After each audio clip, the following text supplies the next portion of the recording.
എല്ലാവർക്കും നമസ്കാരം. ഫിഷറീസ് ഡിപ്പാർട്ട്മെന്റിന്റെ ശുചിത്വ കേരളം സുന്ദരതീരം എന്ന പദ്ധതിയുടെ ജില്ലാതല പ്രസ് ക്ലബ് മീറ്റിംഗ് ആണ് ഇന്നിവിടെ നടക്കുന്നത്. ഞാൻ ഫിഷറീസ് ഡിപ്പാർട്ട്മെന്റിന്റെ ജോയിന്റ് ഡയറക്ടറാണ്.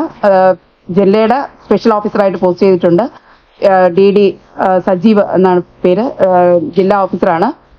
അപ്പൊ നമ്മുടെ ശുചിത്വ കേരളം സുന്ദരതീരം എന്ന പദ്ധതി 3 ഘട്ടങ്ങളായിട്ടാണ് നടപ്പിലാക്കി വരുന്നത്. ആദ്യ ഘട്ടം നമ്മൾ 2022 കൊല്ലത്ത് വെച്ച് നടക്കുകയുണ്ടായി. അതിന്റെ ഉദ്ഘാടനം നടക്കുകയുണ്ടായി. അന്ന് നമുക്ക് പറ്റാവുന്ന രീതിയിലുള്ള ജില്ലകളിലുള്ള പ്രചരണങ്ങളും കാൽനട ജാഥയും അങ്ങനെ എല്ലാ രീതിയിലും നമുക്ക് എന്തൊക്കെ പ്രചരണം ചെയ്യാൻ പറ്റുമോ ആ രീതിയിലെല്ലാം ഒന്നാം ഘട്ടമായിട്ട് നടപ്പിലാക്കിയിട്ടുണ്ടായിരുന്നു 2022. 2024 ഇപ്പം നമ്മൾ നടത്താൻ പോകുന്ന പദ്ധതി എന്ന് പറഞ്ഞാൽ 2024 ഈ മറ്റന്നാൾ മാർച്ച് 11 തീയതി 2025 മാർച്ച് 11 തീയതി രാവിലെ 7 മുതൽ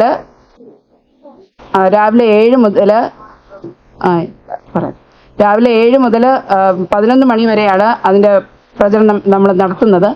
അത് എങ്ങനെ നടപ്പിലാക്കുന്നതെന്ന് പറഞ്ഞാൽ ഓരോ ജില്ലയിലും നമ്മൾ ആക്ഷൻ കേന്ദ്രങ്ങൾ സ്ഥാപിച്ചിട്ടുണ്ട്. മൊത്തം കേരളത്തിലൊട്ടാകെ 590 കിലോമീറ്ററാണ് ഉള്ളത്. ആ ഓരോ കിലോമീറ്ററിനും നമ്മൾ ഓരോ ആക്ഷൻ കേന്ദ്രങ്ങൾ രൂപീകരിച്ചിട്ടുണ്ട്. അതുപ്രകാരം തിരുവനന്തപുരം ജില്ലയിൽ നമ്മൾ 68 കേന്ദ്രങ്ങളാണ് നിശ്ചയിച്ചിട്ടുള്ളത്. ഈ 68 കേന്ദ്രങ്ങളും ഒരേ സമയം രാവിലെ 7 മണി മുതൽ 11 മണി വരെ നമ്മൾ പ്ലാസ്റ്റിക് നിർമ്മാർജ്ജന യജ്ഞമാണ് നടത്തുന്നത്. ഈ പ്ലാസ്റ്റിക് നിർമ്മാർജ്ജന യജ്ഞത്തിന്റെ സംസ്ഥാനതല ഉദ്ഘാടനം ശംഖുമുഖത്ത് വെച്ചാണ് ഏപ്രിൽ 11 തീയതി നമ്മൾ നടത്തുന്നത്. അതിൽ നമ്മൾ ബഹുമാനപ്പെട്ട ഫിഷറീസ് വകുപ്പ് മന്ത്രിയും അതുപോലെ തന്നെ തദ്ദേശ സ്വയംഭരണ വകുപ്പ് മന്ത്രിയും ഉദ്ഘാടനവും ഫിഷറീസ് മന്ത്രി അധ്യക്ഷത വഹിക്കുന്നുണ്ട്. അത് 7 മണിക്ക് നമ്മൾ നിർമ്മാർജ്ജന യജ്ഞം തുടങ്ങുന്നതെങ്കിലും ഉദ്ഘാടനം നടക്കുന്നത് 8 മണിക്കാണ് ശംഖുമുഖത്ത് വെച്ച്. നമ്മുടെ തിരുവനന്തപുരം ജില്ലയിലെ 68 കേന്ദ്രങ്ങളാണ് നമ്മൾ നിശ്ചയിച്ചിട്ടുള്ളത്. ഈ 68 കേന്ദ്രങ്ങളിലും നമ്മുടെ ഉദ്ഘാടനം അതത് പ്രസിഡന്റോ കൗൺസിലേഴ്സ് മെമ്പേഴ്സ് അങ്ങനെ ഓരോ കേന്ദ്രങ്ങളും നമ്മൾ തീരുമാനിച്ചിട്ടുണ്ട്. ഉദ്ഘാടനവും പ്ലാസ്റ്റിക് നിർമ്മാർജ്ജന യജ്ഞവുമാണ്. ഇതിൽ എല്ലാ സംഘടനകളും സ്കൂൾ തലത്തിൽ NCC അതുപോലെ തന്നെ ബാക്കി സ്പോർട്സ് ക്ലബ്ബ് അങ്ങനെ വോളണ്ടിയേഴ്സിനെ നമ്മൾ ഓൾറെഡി തീരുമാനിച്ചിട്ടുണ്ട്. അവരുടെ രജിസ്ട്രേഷനും പൂർത്തിയാക്കിയിട്ടുണ്ട്. അങ്ങനെ തിരുവനന്തപുരം ജില്ലയിൽ 1813 വോളണ്ടിയേഴ്സിന് നമ്മുടെ രജിസ്ട്രേഷൻ പൂർത്തിയാക്കി കഴിഞ്ഞു. ഇനിയും ബാക്കി വോളണ്ടിയേഴ്സിന് നമുക്ക് സഹകരണം പല ഏജൻസികളിൽ നിന്നും പല ക്ലബ്ബുകളിൽ നിന്നും നമ്മൾ അഭ്യർത്ഥിച്ചിട്ടുണ്ട്. അവരുടെ എല്ലാം സേവനം നമ്മൾ ലഭ്യമാക്കും. അങ്ങനെ ഓരോ കേന്ദ്രങ്ങളും നമ്മൾ മിനിമം 25 വോളണ്ടിയേഴ്സിനെയെങ്കിലും ലഭ്യമാക്കാനുള്ള ഒരു നീക്കമാണ് നമ്മൾ നടന്നിട്ടുള്ളത്. അതുപ്രകാരം നമ്മൾ ഓരോ ആക്ഷൻ കേന്ദ്രങ്ങളിലും നമ്മുടെ ഓഫീസേഴ്സിനെ പോസ്റ്റ് ചെയ്തിട്ടുണ്ട്.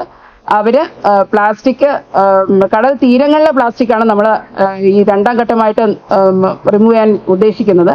ഈ തീരങ്ങളിലെ പ്ലാസ്റ്റിക് നമ്മൾ ഒരു സ്ഥലത്ത് കളക്ട് ചെയ്യുകയും അത് നമുക്ക് കളക്ട് ചെയ്ത് വെച്ചത് അതത് തദ്ദേശ സ്വയംഭരണ സ്ഥാപനങ്ങളുടെ സഹായത്തോടു കൂടി ക്ലീൻ കേരള കമ്പനിയെ ഏൽപ്പിക്കുകയും ചെയ്യും. അത് അപ്പം തന്നെ കളക്ട് ചെയ്യുന്ന പ്ലാസ്റ്റിക് അപ്പം തന്നെ മാറ്റാനുള്ള ഒരു നടപടിയും നമ്മൾ LSCDയുമായിട്ട് സഹകരിച്ച് നമ്മൾ നടത്തുന്നുണ്ട്. അത് അവസാനം ക്ലീൻ കേരള കമ്പനി അത് എടുത്തുകൊണ്ട് പോകാമെന്ന് സമ്മതിച്ചിട്ടുമുണ്ട്. അപ്പം അങ്ങനെ ഒരു ദിവസത്തെ ഒരു പ്ലാസ്റ്റിക് നിർമ്മാർജ്ജന യജ്ഞമാണ് നമ്മൾ തീരുമാനിച്ചിട്ടുള്ളത്. ഇനി ശുചിത്വകേരളം ഇത് 2ാം ഘട്ടമാണ്. 3ാം ഘട്ടമായിട്ട് നമ്മൾ ഉദ്ദേശിക്കുന്നത് ഹാർബർ ക്ലീനിങ് ആണ്. ഇനി നടപ്പിലാക്കുന്നതാണ്. അത് നമ്മൾ ഓൾറെഡി നമ്മൾ കൊല്ലം ജില്ലയിൽ നീണ്ടകരയിൽ നമ്മൾ ചെയ്തു വരുന്നുണ്ട്. അത് കടലിൽ മത്സ്യത്തൊഴിലാളികൾ കൊണ്ടുപോകുന്ന പ്ലാസ്റ്റിക് തിരിച്ച് അവർ കരയിൽ കൊണ്ടുവരികയും അവിടെ നമ്മുടെ ഫിഷറീസ് ഡിപ്പാർട്ട്മെന്റിന്റെ സ്റ്റാഫ് അതുപോലെ തന്നെ അത് കുടുംബശ്രീയുടെ യൂണിറ്റിലെ സ്ത്രീകൾ അവിടെ ഉണ്ട്.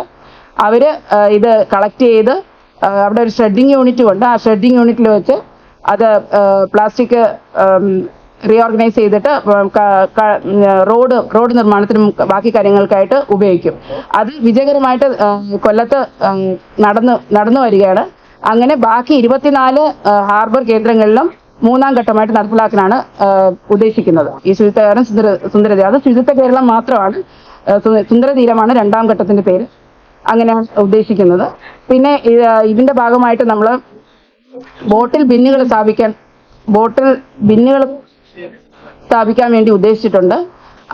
മൊത്തം സംസ്ഥാനത്തൊട്ടാകെ 1400 ബിന്നുകൾ തീരപ്രദേശത്ത് സ്ഥാപിക്കുകയും അത് കൊറോഷൻ ഫ്രീ ഉള്ള ബിന്നുകളാണ് നമ്മൾ ഉദ്ദേശിക്കുന്നത്.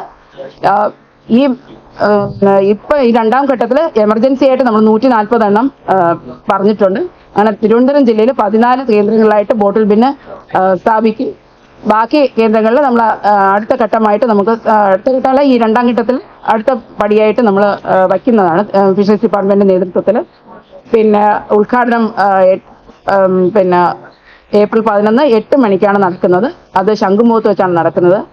ബാക്കി നിങ്ങളുടെ നമുക്ക് പറ്റാവുന്ന പ്രചരണം എല്ലാം നമ്മൾ നടത്തിയിട്ടുണ്ട്. ഓൾ ഇന്ത്യ റേഡിയോ അതുപോലെ തന്നെ ബാക്കി കാര്യങ്ങളിൽ നമുക്ക് എങ്ങനെയൊക്കെ നമുക്ക് സോഷ്യൽ മീഡിയകളിൽ അതുപോലെയുള്ള എല്ലാ പ്രചരണവും നമ്മൾ നടത്തിയിട്ടുണ്ട്. അപ്പം നിങ്ങളുടെ സഹകരണം കൂടെ നമ്മൾ പ്രതീക്ഷിക്കുകയാണ്. മാക്സിമം ഈ പോയിന്റുകളിൽ വന്ന് നമ്മുടെ ഈ പരിപാടിയെ വിജയമാക്കണമെന്ന് ഞാൻ അഭ്യർത്ഥിക്കുന്നു.